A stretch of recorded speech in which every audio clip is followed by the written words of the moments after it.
آج میں آپ کو سنانے جا رہی ہوں 14 اگست کی ایک دردناک کہانی جو آزادی، انتھک کوششوں اور قربانیوں کی قیمت بیان کرتی ہے۔ آزادی کا آخری سلام۔ سال 1947۔ لاہور کی گلیوں میں ہنگامے تھے، خون تھا، چیخیں تھیں۔ چھوٹے احمد کے ہاتھ میں صرف ایک پرچم تھا جسے وہ سینے سے لگائے اپنی ماں کے ساتھ پاکستان کی طرف ہجرت کر رہا تھا۔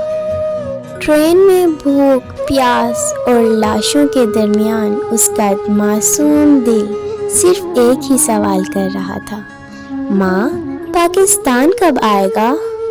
ماں نے جواب دیا، جب ہم صبر کریں گے، قربانیاں دیں گے، کوشش کریں گے تو ہی ہمارا پاکستان بنے گا۔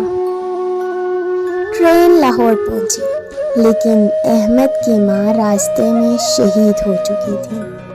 احمد کے ہاتھ میں ابھی بھی وہی پرچم تھا، لیکن ماں کی گود خالی تھی۔